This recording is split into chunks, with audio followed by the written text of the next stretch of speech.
Unrest in Nicaragua that was the focus of a meeting today between members of South Florida's Congressional delegation and the Nicaraguan community.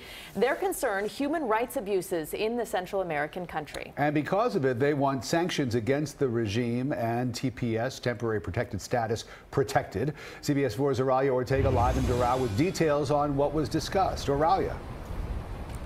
Rick and Rudabay, some of the Nicaraguans who participated in this meeting talked about their own experience fleeing the country following the political unrest there.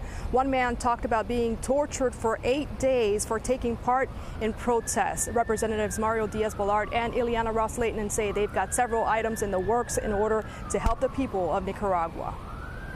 Do we want to get together next month and have these numbers be 100 more dead? Congresswoman Ileana Ros-Lehtinen addresses the alarming number of people killed in the 3 months of political unrest in Nicaragua. She, along with Congressman Mario Diaz-Balart, met with leaders of the Nicaraguan community in South Florida about what can be done about the situation. The United States will not remain silent, and we have to do everything until that cancer is wiped out from this hemisphere.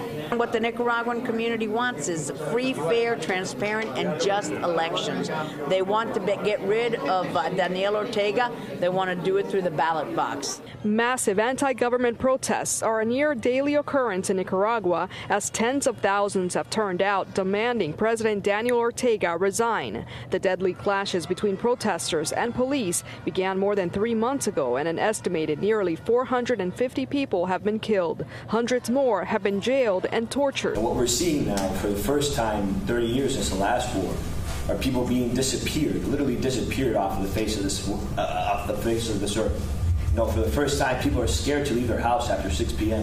Representatives Ros-Lehtinen and Diaz-Balart say with the unrest, they want the Trump administration to reconsider its decision to terminate TPS, temporary protected status, in January for Nicaraguans living legally in the U.S. Lawmakers are also trying to get the U.S. to impose sanctions on regime officials. We've passed the NICA Act in the House of Representatives not once but twice. This is going to deny international funds to Daniel Ortega, funds that he uses not to help the people, but to maintain himself in power.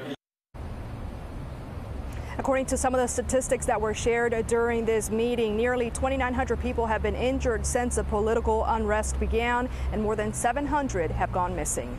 Live in Doral, Oralia Ortega, CBS 4 News at 7.